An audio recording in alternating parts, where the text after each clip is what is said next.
What is up, everybody? Welcome to the debut episode of Buffalo Dash. We're going to talk about all things Colorado football. First of all, my name is Jason Marks. I am a rising sophomore at the University of Colorado Boulder. There, I am a sports beat writer for the CU Independent, which is a student-run paper. And obviously, the biggest topic of today, Pac-12 has suspended the college football season until at least the beginning of 2021. As following suit with the Big Ten, merely hours after they suspended theirs, the Pac-12 decided to suspend their college football season as well as their fall sports amid concerns of COVID-19. It sucks. It really does. Everyone was looking forward to college football season, but as we know, COVID-19 has taken over basically everything, and it was the right move. Player safety is number one, no matter if you're at the junior level, the college level, or the professional level. Player safety is always number one, and I really think the Pac-12 did make the correct decision in doing that. The big question is, will the college football season happen at all? No, it's not going to happen. Nothing's going to change from now until January. What's there to say that if a player gets sick right now in August before the season, what's there to say he's not going to get sick again January when fall camp starts up again? Just the likelihood of him getting sick is just skyrockets to the roof, considering we're not close to a vaccine, and it's just not possible. The other big thing is that the other three Power 5 conferences, the ACC, the Big 12, and the SEC, have not postponed their seasons yet, which in some people's minds may show that the Pac-12 and especially the Pac-12 is the weakest link in the Power 5, but they're not. They are showing that they are committed to their players' safety, which is always should be the number one priority. A lot of things have been thrown around of possible ways that this college football season could happen. Possibly testing every day. Well, currently that's a lot of money. Who's going to finance that? Colorado thankfully has a lot of sponsors, but that's a lot of money to ask for people to donate. It's just not feasible. Another possibility is creating a college football bubble. Well, when you think about it, there's 50 guys on a roster plus another 30 people in a coaching staff. That's 80 people right there. And you take 12 teams in the Pac-12, where are you going to put them all? It's just logistically not possible. It puts people's health at risk. It's not possible at all.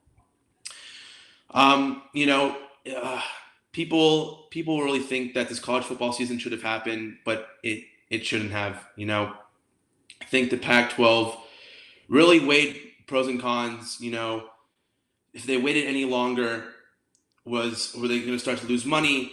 Were players going to opt out of the season? Like we've seen a bunch of players have opted out of the season, especially in more of the Big 12, SEC, ACC teams.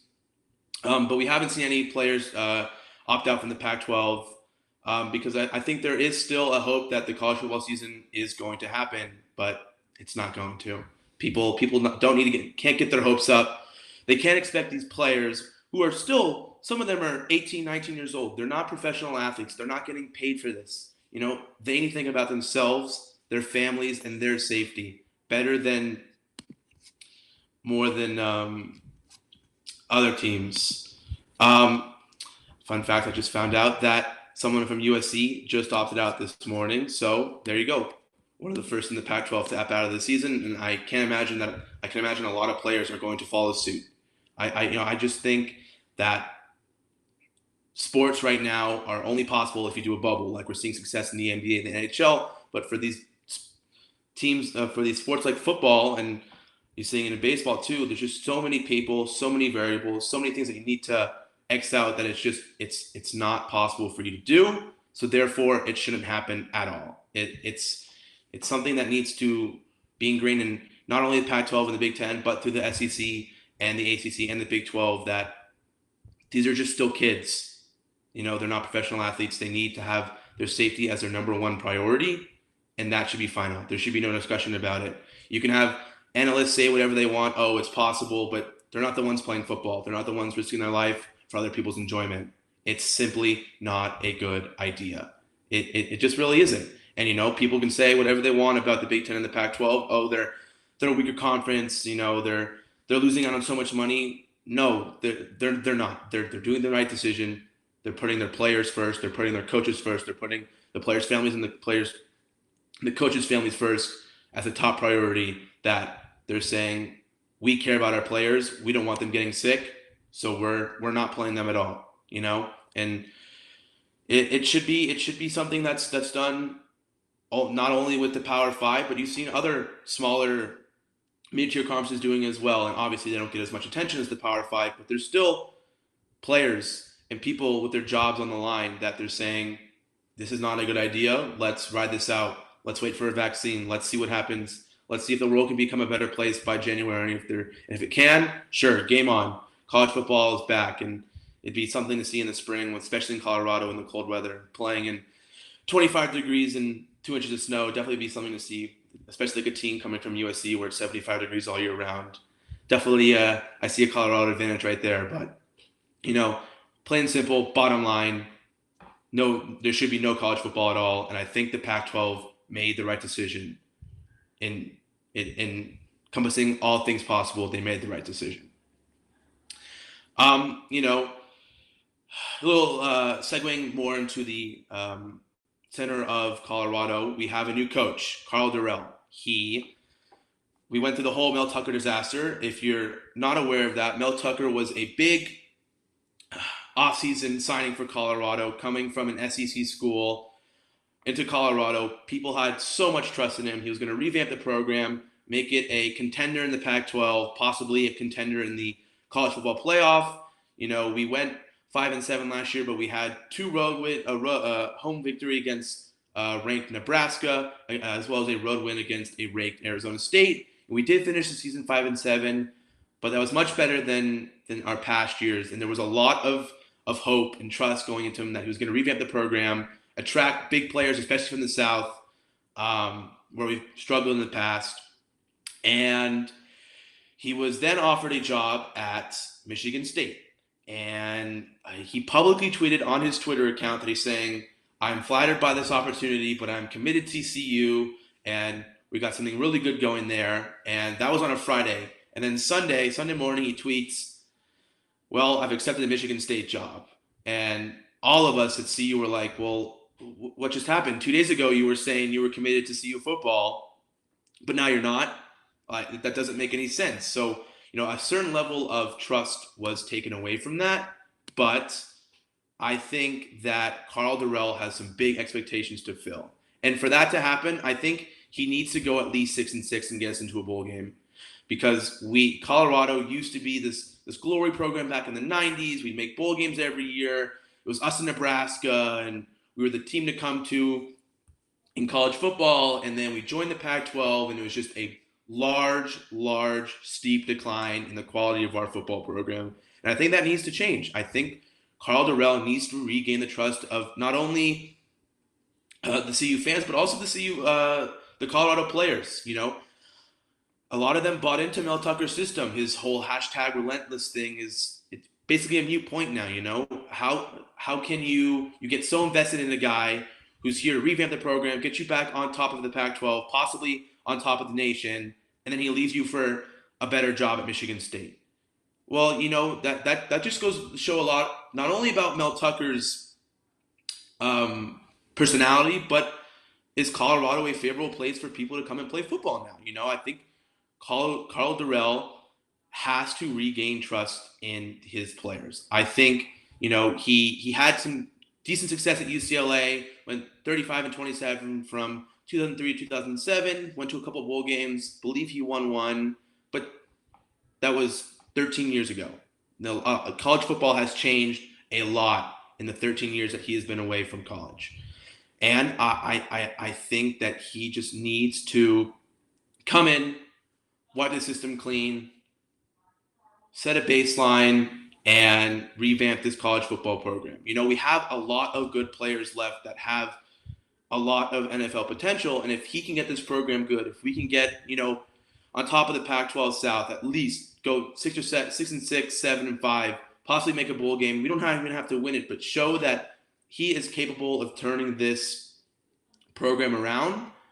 I think not only that, but we we can show that we're a favorable place to come and play. Willis Rice posted a great question. What are some ways he can gain trust back? I think staying past 1 year. A lot of people thought Mel Tucker was our guy for the future, and he up and left. So I think if Karl Dorrell can implement himself as a head coach that can stay, and he can start recruiting, start winning ball games, start getting winning seasons back at Colorado, I think that's a huge way that he can gain trust back. I think him incorporating more people from the community and getting more Colorado recruits, I think that's also huge, that he is a guy for Colorado who can recruit, build up this program, be the guy he needs to be, and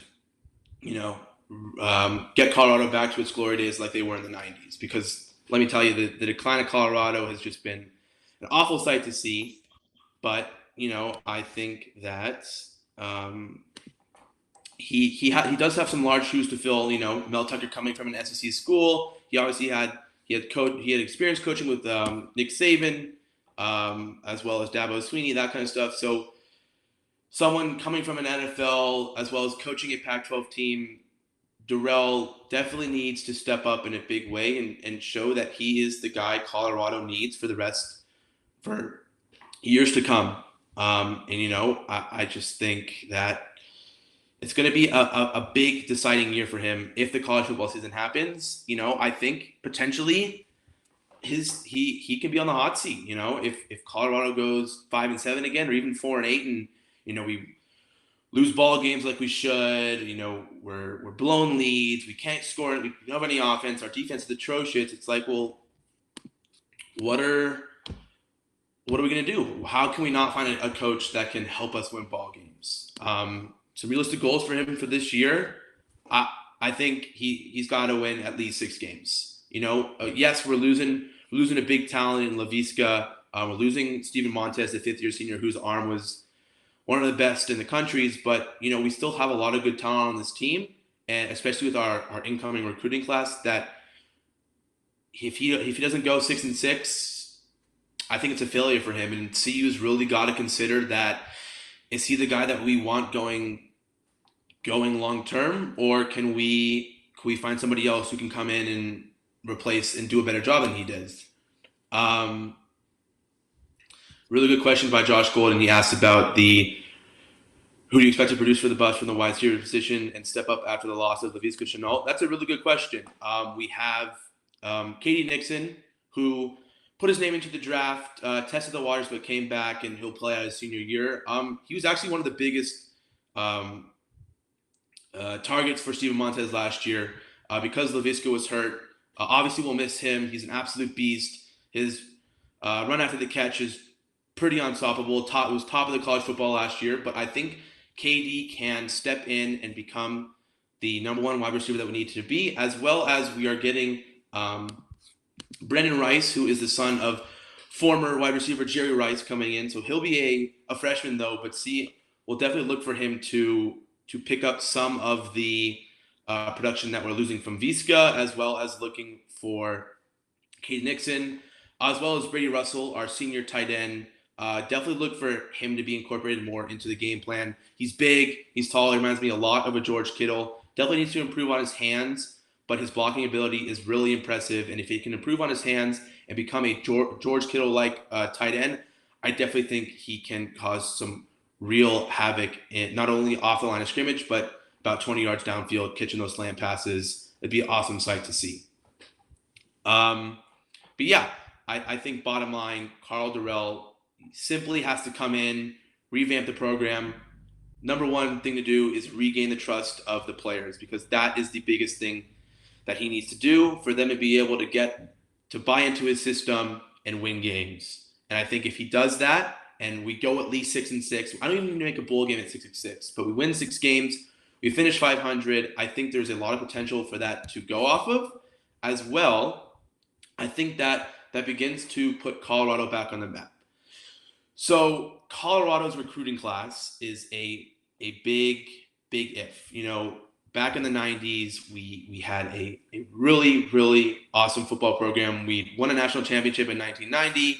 We were getting consistent seasons, winning bowl games. it was a fun time to be a Colorado Buffalo fan. But since then, our recruiting classes have declined. We have been putting out subpar teams out on the field, and I think that's starting to change. As of right now, CU's recruiting class as of 2020 is um, ranked 34th on ESPN, which honestly is really good. A lot of that I got to attribute to Mel Tucker because he was a really good recruiter. I got to give him that, and he was definitely building up CU's, as I like to call it, their farm system. So we had really good freshmen incoming. We had a lot of good 2021 recruits as well. But I think it's really about building up what I like to call the Colorado prestige. And that is Colorado, in my opinion, is still a premier place to come and play college football. You are playing in a Power Five conference. You're playing against top tier athletes. You get to play in one of the best stadiums in college football. All of these are big selling points when it comes to college football, as well as some big guys coming out of CU. Obviously, the big name last year was Laviska Shenault Jr., absolute beast of a wide receiver. His 2018 season was arguably one of the best in the nation. He got hurt in 2019, but still had a decent year. His draft stock kind of fell because of it. But if people can see, oh, Laviska Shenault went there, he went second round wide receiver, why can't I go there and become possibly a first round wide receiver or a first round pick in the NFL draft? And I think that has a lot to do with not only Karl Dorrell proving that he can be the coach that is able to make these guys become first rounders, but I also think that they need to advertise Colorado a lot better than it currently is being advertised. When you look at Colorado, you think, oh, it's past its prime, it's on the decline, it's at the bottom of the Pac-12. No one wants to play there. It's kind of a bad place to play, but I think we're able to if we're able to revamp the program, rake in new recruits. I think we possibly could make this program one of the top ones in the nation. Daniel Gilbert, great question. Who do you expect to be the starting QB come playing time? That's a really good question. So we have guy coming in, Brandon Lewis, 4-star recruit, who's going to be a freshman, so he's a little unproven, but we'll see. So the QB battles right now is him, Tyler Lytle, Sam Neuer, and one other one who hasn't seen any playing time. I really think it's going to come down to Lytle and Lewis. We haven't seen a lot of Lytle. He got to play a couple snaps when Montez went down, and he looked all right. But Brendan Lewis looks really good coming out of high school. He looks like the type of guy who's got a decent arm, can throw 30 to 40 yards downfield. But I think what's really going to impress is his legs. I mean, they're not going to be as good as guys like Lamar Jackson, who just absolutely ran over all of college football. But I think he become a guy who can turn into a decent dual threat quarterback and not only produce in the air for Colorado, but also produce on the ground. I think that one of the biggest problems with Steven Montez last year was he had a cannon of an arm, was able to throw 50-yard bombs, but his accuracy was lacking. He get flustered in the pocket, and he just takes sacks, curl up and take sacks, and that's not how you win ball games. And I think if Brendan Lewis can come in, prove that not only does he have an arm, but he has the legs to run all over defenses, complemented with wide receivers who not only can catch the ball, but can make big plays after the catch, like Laviska did last year, evident in a bunch of the games he played, especially against USC and Air Force. His 80-yard touchdown receptions were all 15 to 20-yard slant passes, and he basically did all the rest. So if we can find a QB who can have decent arm strength but good legs, rely on Katie Nixon, Brendan Rice, Brady Russell, a bunch of the other incoming recruits as well as the other ones, I think CU has the possibility to be a good program, win ball games, and start advertising to other recruits. Honestly, the biggest surprise was when I looked up CU's recruiting numbers. We were 34th in the nation. I mean, we're still behind, obviously, USC, UCLA, because those are still premier places to come play football. But if we can steadily increase our recruiting rank, and um, increase our class, I think we have a possibility to become an elite program in the nation. Um, again, this all comes down to if the college football season happens, can our players show that they're good? And really, I think all of this revolves around Karl Dorrell. He's the biggest question mark when it comes to CU football in this upcoming year, and if not this next year. You know, I've said this once and I'll say it again. He's got to regain the trust of players, because if your players trust the coach and they trust the system that's being implemented, you'll be a successful football team. And I think that's what they had with Mel Tucker. But obviously, the way Mel Tucker went out was not the best, and he could have handled the situation a lot better. And Karl Dorrell is coming into a messed up situation in a school at an in between period in their football program where they're on the peak of being relevant again, and Karl Dorrell is being thrown in the middle and saying, "Fix this." And the expectations for him, I think, coming out of CU and out of the athletic department is he needs to perform and he needs to deliver a 6-6 season at the very least, I believe. And again, this all comes down to if our players produce, if we don't squander away leads like we did last year. Our 5-7 record definitely did not reflect the way our players played. I think our defense gave up a lot of gave us a lot of unneeded stress when they blew games. They blew the USC game. They blew the Arizona game. They blew the Air Force game. That's 3 wins right there. At a 5-7 record, now we're 7-5, 8-4. We make a bowl game. Even if you lose it, we still made a bowl game in Mel Tucker's first season. He stays. People come to see you. We're a good program again. Problem solved. But obviously that didn't happen, and we'll have to see what happens from there. And it's going to be an interesting situation.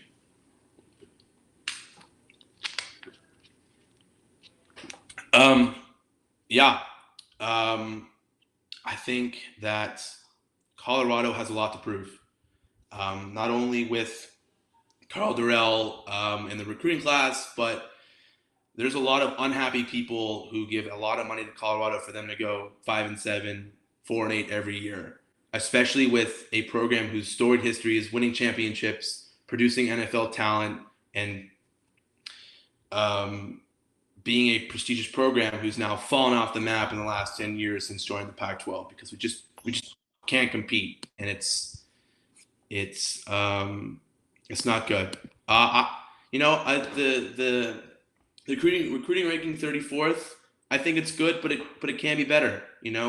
I think our coaches are doing the best they can. It's really hard to compete when teams like LSU and Alabama and Michigan and Ohio State and all those big teams who have big name coaches and big name players come to them. And when you have a team like Colorado come in, it's like, well, where do we fall? Do we even have a chance at these 4-star, 5-star athletes, or are we wasting our time? So I think 34th is good being compared to other teams, but I think it can be better. I think we can be top 30. I think we need to find the areas we're good at recruiting at. And I know we're really good at recruiting out west. We're really good at recruiting in Colorado, and we're really good at recruiting in Florida. We got a really big 4-star recruit, Ashad Clayton, coming in, running back, who's really going to revamp our running game. I'm really excited to see him play. I think give him 4 years and he could be a first or second round talent. But I think CU needs to find where they're good at and focus on that, because it seems like we're finding good players, especially Texas. We found Steven Montez in Texas. We found Laviska Shenault in Texas. Why aren't we recruiting there more? Find where we're good at, recruit there, find where we're not good at, and still put a little bit of resources in it, because you never know. A prospective player could come toward Colorado and be like, wow, this place is amazing. I want to play college football here.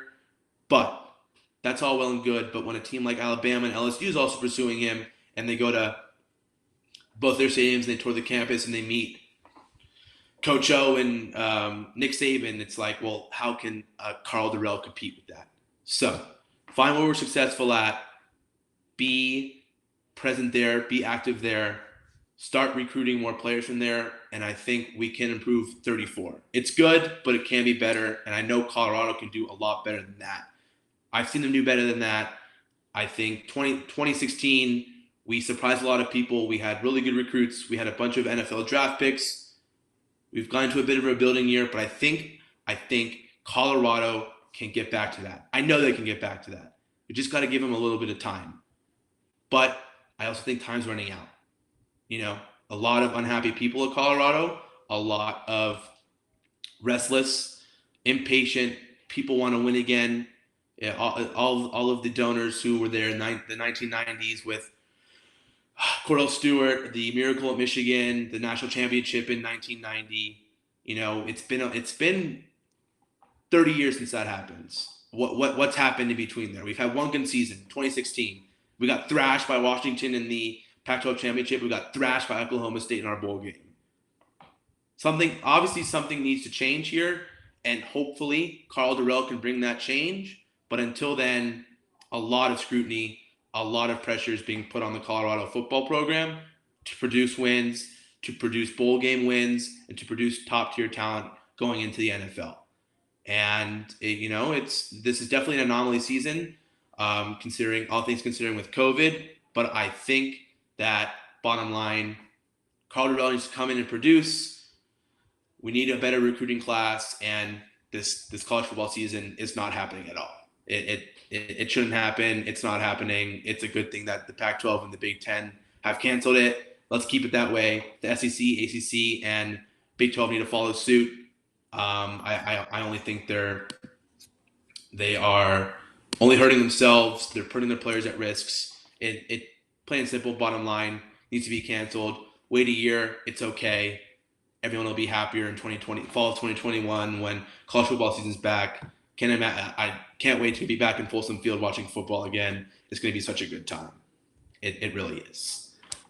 So with that, that is all for today's episode. Thank you guys so much for coming to my debut episode. I will be putting an episode up every week around the same time, subject to change, as well as in the coming weeks. We plan on following the college football season. You might see some collabs. You got to stay tuned to see those kind of things. Keep you guys interested. To stay with us, follow us on Instagram, Twitter, TikTok, all the social media sites at dashsports.tv, as well as head over to our website. We'll be posting all of our shows as well as our favorite clips from those shows. You can find us at dashsports.tv. And I want to thank you guys so much for coming, asking questions, being involved, and I can't wait to see you guys next time. Thank you so much.